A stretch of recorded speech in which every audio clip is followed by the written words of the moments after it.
Good morning. Welcome back to the show. I forgot to mention something in this morning's video that a lot of you out there didn't know took place 2 days ago. It's very important that I go over this information with you because, so many things are changing. So many things are changing with this new administration. The U.S. Securities and Exchange Commission now has a crypto task force that's led by Hester Peirce. Hester Peirce is on the board. She's considered crypto mom. She's been with the SEC for years.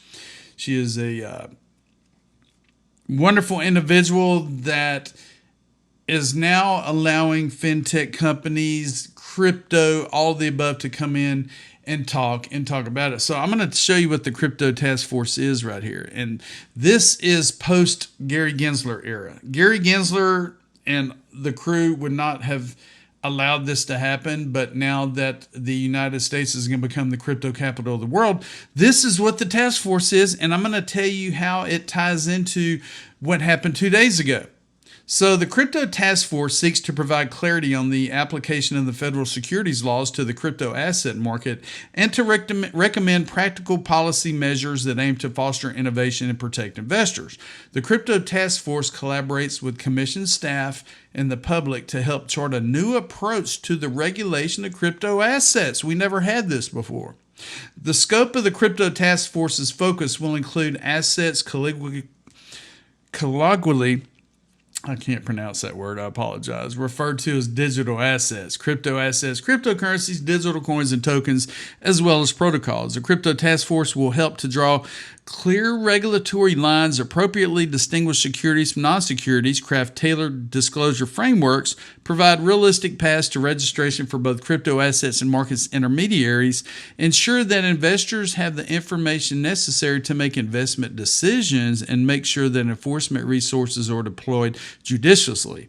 The members of the crypto task force look forward to engaging with members of the public on these issues through meetings, information requests, and roundtable discussions. The crypto task force's work will coordinate with relevant regulators across the government, and Commissioner Hester M. Peirce has been designated to lead the crypto task force. Why is this a big deal? Well, if we go to, this is sec.gov, if we go to crypto task force meetings, 2 days ago, Ripple Prime, and Katten Muchen Rosenman LLP met with Hester Peirce at the SEC. Ripple, we know who Ripple is. Ripple Prime was previously Hidden Road, who has been acquired by Ripple, bringing institutions into modern finance, global multi-asset prime brokerage. Ripple's acquisition of Hidden Road created Ripple Prime, the first global multi-asset prime broker owned by a crypto company. With the strength of our capital and infrastructure, Ripple Prime is ready to support growing customer demand, people. This is it. On March the 20th, 2026, Crypto Task Force met with representatives from Ripple Prime, and Katten Muchen Rosenman LLP. The topic discussed was approaches to addressing issues related to the regulation of crypto assets, people. I got on SuperGrok and created this visualization for you, and it kind of breaks down what I'm going to show you here shortly. This is what I'm going to show you. This is the sec.gov files. This is a memorandum. And it says the topics discussed was approaches to addressing issues related to crypto assets. Ripple Prime, and the law firm representatives provide the attached document, which was discussed during the meeting. And we're going to look at it. And I'm going to zoom in so you can see it. It says, from Ripple, SEC Crypto Task Force, United States Securities and Exchange Commission, request from Ripple Labs and Ripple Prime, formerly Hidden Road. This is March 3rd, 2026. Ripple request for meeting. Following Commissioner Peirce's invitation to hear from market participants in the statement Cutting by Two Would Do, and the Division of Trading and Markets February 19, 2026, frequently asked questions on payment stablecoins under the net capital rule, Ripple requests a meeting to discuss the treatment of payment stablecoins and tokenized securities under the net capital and customer protection rules and potential next step for broader guidance, people. Ripple is right in the middle of this. About Ripple and Ripple Prime, and I'm going to read it, and you need to listen, because if you don't know who Ripple is, if you don't know who Ripple Prime is, if you don't know how XRP is used, the RLUSD stablecoin, all of the above, the XRP ledger, listen up. Founded in 2012, Ripple is the leading provider of blockchain-based enterprise solutions across traditional and digital finance. Its solutions span global payments, custody, liquidity, and treasury management, serving as a one-stop shop for moving, storing, exchanging, and managing value. Ripple's stablecoin, RLUSD, and the decentralized cryptocurrency XRP underpinning these solutions allow Ripple and its customers to shape the modern financial system, people. Ripple is also the first company to own and operate a global multi-asset prime broker, Ripple Prime, bringing the promise of digital assets to institutional customers at scale. Ripple Prime offers institutions a one-stop shop for advancing services, including clearing, prime brokerage, and financing across foreign exchange FX, digital assets, derivatives, swaps, and fixed income. Ripple's commitment to safety and soundness is demonstrated by our extensive global regulatory footprint. Ripple's subsidiaries, including Ripple Prime entities, hold over 75 global financial services licenses. Did you hear that? Hold over 75 global financial services licenses, including a commission-registered broker-dealer and a CFTC-registered futures commission merchant, in addition to money transmitter licenses in most U.S. states. A virtual currency license from the New York Department of Financial Services, and a NYDFS limited purpose trust charter. Most recently, in December 2025, Ripple received conditional approval for the Ripple National Trust Bank and Organization, a national entity purpose-built to manage stablecoin reserves under the high standards of prudential supervision. Here is the proposed agenda. Introduction. Attendee introduction, roles, and organizational context. Overview of Ripple and Ripple Prime, which is formerly Hidden Road. Number 2, treatment of payment stablecoins under net capital and customer protection rules, 5 minutes.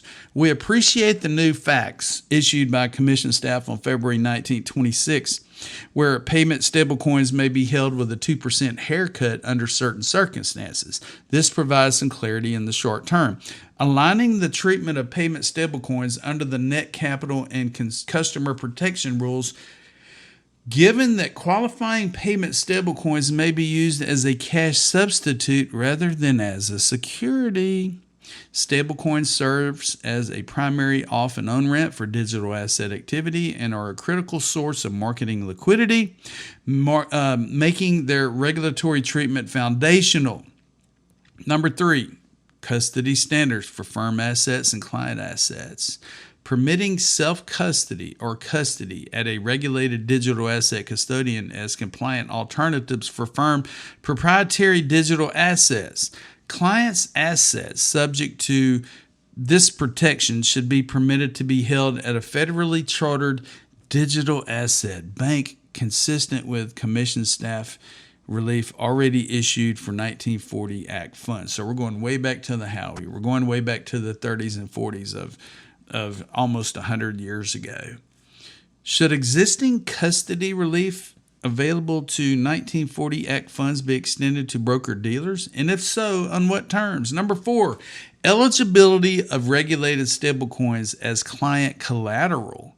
Confirming that payment stablecoins that meet the frequently asked questions definition qualify as eligible collateral for broker-dealer purposes. Haircuts should be calibrated to reflect the risk profile of short-dated U.S. government debt given equivalent liquidity and credit characteristics. Number 5, resolving regulatory ambiguities for tokenized securities.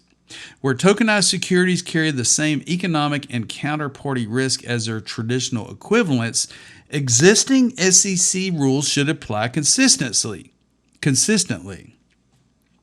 Key open questions Ripple will raise, including whether the 15C3-1 and the 15C3-3 should treat synthetic tokenized securities, custodial tokenized securities, and issuer-sponsored tokenized securities differently, and if so, on what basis. Fragmented legal interpretations are impeding market development. High-level SEC guidance would provide a more reliable and scalable foundation. So the next steps are the preferred path for regulatory clarity. Industry-wide SEC guidance versus firm-specific no-action relief, considering trade-offs and timelines, and Ripple's commitment to continued engagement with the SEC as rules and market practices evolve, people. Ripple Prime has just gotten with Hester Peirce at the SEC to get regulatory clarity, to help guide the SEC and the CFTC in this regulation of all these different digital assets, tokenized securities. And this is a big deal. Here are the participants, and some of these names I can't pronounce. You got Robert Verillo with Trading and Markets at Ripple. You got Roger Vaslulis, I'm sorry, I butchered your name, Structuring at Ripple Prime.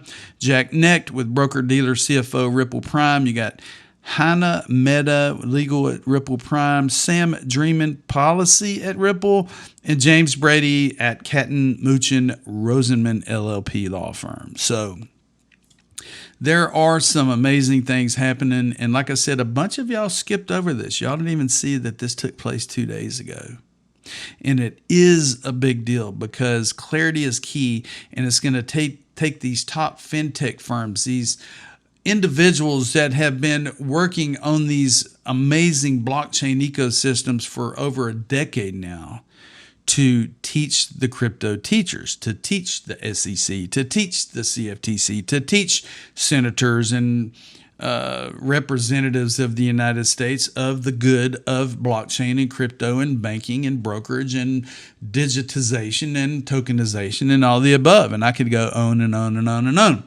But that's going to be it for this video. I just wanted to get this out there. It happened 2 days ago. It is a huge deal. It is a big deal that Ripple is able to sit down with Hester Peirce at the SEC and go over all of these details. So have a good day. Enjoy your Sunday. We'll talk to you soon. And don't forget, I told you so.